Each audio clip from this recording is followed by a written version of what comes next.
was making this one cake for somebody's birthday and taking it over for a dinner and always offering to take the dessert, kind of a super enthu person.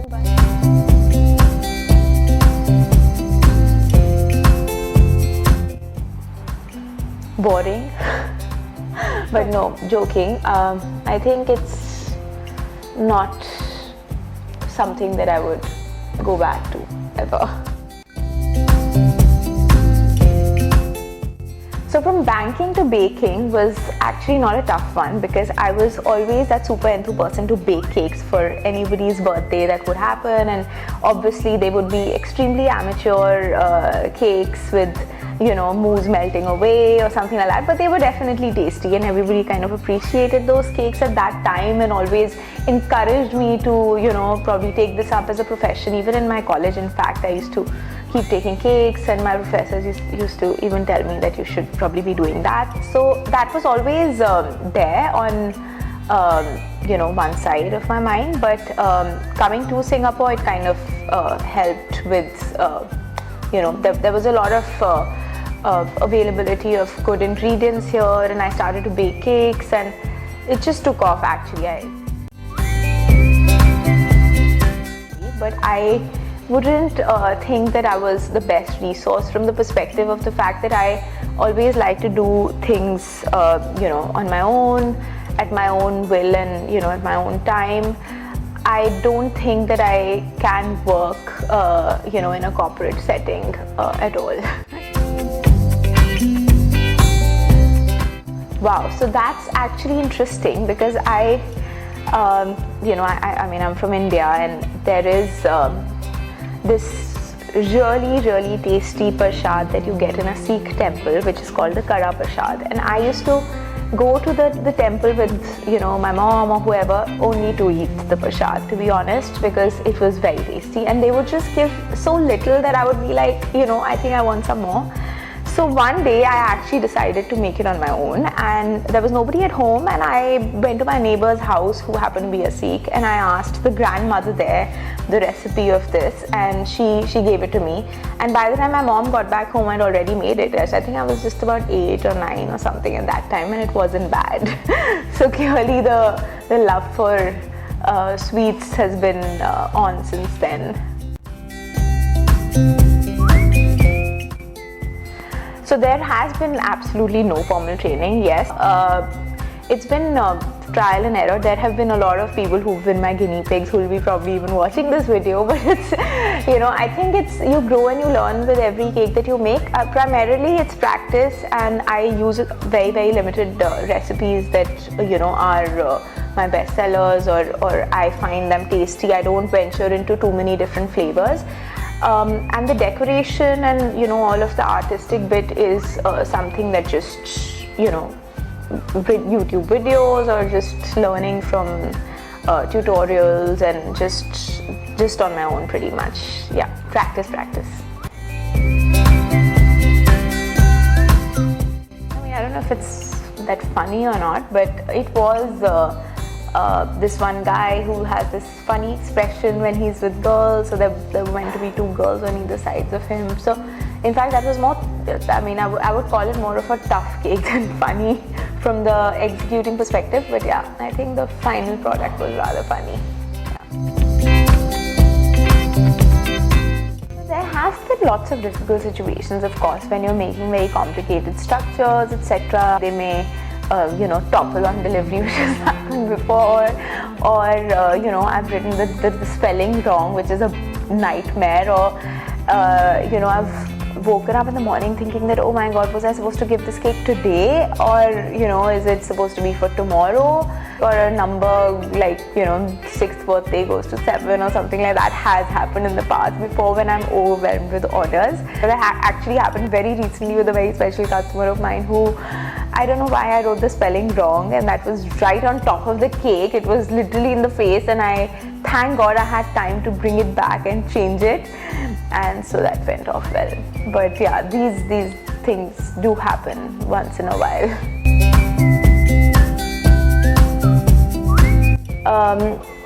The most important thing for me, you know, when I'm baking or when I'm cooking for that matter, is that the food has to be tasty. That's the first thing. think. The ingredients have to be very high quality. That's extremely important. If the taste is not good, to be honest, I'll be like, I don't even want to charge for it. For example, I just can't sell a cake which is not tasty, for that matter. So taste is the most important to me, and of course then finally the neatness and the decoration matters a lot too.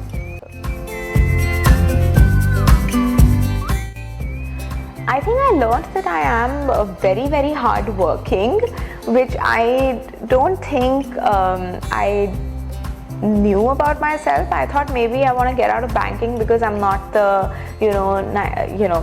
somebody who could be answerable to people, or somebody who would be sitting committed for hours and hours. I do work for very, very long hours on arty cakes. So that's something that I didn't think that I would be able to do. But then I guess when you enjoy doing something, it just comes naturally. Oh, the number of hours that we spend on this work is a lot, to be honest. From baking, from measuring ingredients to baking to allowing the cake to cool. It's a long time that and then finally decorating cakes which are so arty with so much of artwork all around it. It's a lot of time that goes in this, a lot of opportunity cost from the perspective of kids around at home and stuff. So it's a lot of time. When I'm pressed with time, I don't have enough time to create the cake that I need to, and I literally freeze. I've frozen at times that I've kind of needed to calm myself down, literally like meditate for like 10-15 minutes and get out of that situation. That's happened too. A lot of times people actually they say that you're baking all the time, do you even feel like eating all this? But it surprises me that I love cakes and desserts so much that I literally still keep eating them, which is a big occupational hazard for me. Big occupational hazard. So that just doesn't work for me at all. I actually love baking cookies, and I do have a range of cookies that I do which are gluten-free, vegan, without artificial sweeteners. In fact, just natural sugars, for maybe coconut sugar or something. I haven't really got them on my menu full time yet. I need to do that. But yes, I love baking cookies. I'm a cookie monster. I would say I love cookies myself.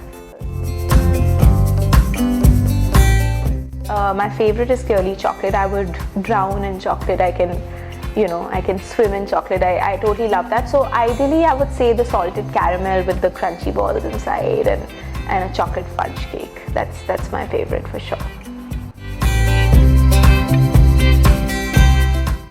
So I started to eat so much of sugar ever since I started baking a lot for my work that I was it wasn't really healthy for me, and I started to go on all kinds of diets, and in that I actually discovered that I could substitute a lot of the sugar that I use, even though I reduce it significantly and I use very dark chocolate. But I have started to make a lot of cakes with coconut sugar or make them gluten-free. I make a lot of cakes for people who are allergic, in fact, to dairy or eggs or gluten. Definitely looking at a bigger line of things which could be completely off sugar, sweetened with natural coconut sugar, for example, or it's jaggery or stuff like that. So that's one line that I am developing, and you're going to have that out soon.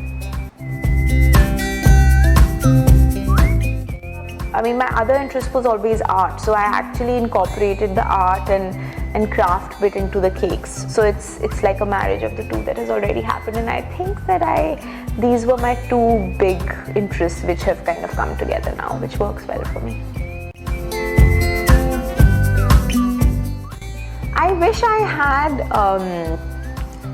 instead of banking, taken up maybe gone and studied in a culinary school. I think that would have helped for sure.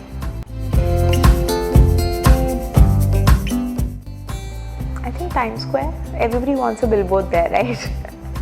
Probably with one of my cakes is like an haute couture kind of a thing. I don't know. That's how. Yeah. Yeah. I think. I mean, it should be Devilicious, right? Ideally. I mean, I would customize my cakes for myself as much as possible. So I think that would be perfect. Yeah. I haven't had very many lazy days, but just be with the kids and chill at home and, you know, Netflix or something like that. But that doesn't really happen. That's a big rarity. So yeah. I talk whatever comes to my heart a lot of times. So it may not sound very cool and smart at a lot of times, and I have been honest about what I feel. So it's yeah, I think that, and I actually a lot of times I'm joking, so that is something that people don't understand. They think I'm being serious, but I'm not actually. Yeah. I'm always so tired. Maybe, I don't know, first world problem, good problems in life, right? That's what everybody asks me. Isn't this a good problem to be working and having work? But it's okay to say that you're tired, I think. You know, that, oh, it's a good time pass. You know, when I'm working till like 12 at night and waking up at 6 in the morning and working again, and then going to drop my kids to school and coming back and working again, and, you know, going to pick them up and then working again. It is a lot of hard work, and unfortunately when, you know, people around you think that it's because it's not in an office or it's not something very structured, or you can you know, say no to it when you want, it's probably time pass, but actually it's not that at all, and that's something that really irritates me for sure. Maybe I can teach you how to make a chocolate ganache. Maybe I'll scream at them. I mean, all that I can think of right now is Disneyland and Peppa Pig with the kids. So that's clearly on top of the bucket list right now. Yeah, but maybe I'd love to go and see how a nice, you know, a pastry kitchen operates or works. In for sure, night in for sure. That's how I am. Yeah. I just wish I enjoyed partying a lot more. Yeah. I wish that being a mother and taking care of kids was a full-time job and paid well and treated like a full-time job, and because that's how it is. And unfortunately, you know, I get asked this a lot of times that, I get told this a lot of times when I'm busy working, and I'm like, I'm working on some cakes, and I actually get told that, oh, it's a good time pass because I do it from home, or good that it keeps you busy. But and I actually tell them that I have 2 little kids, so even if I wasn't doing this, I would be very, very busy. So actually, being a mother and taking care of the house and kids, a homemaker is I think a job that needs to be probably treated like one now.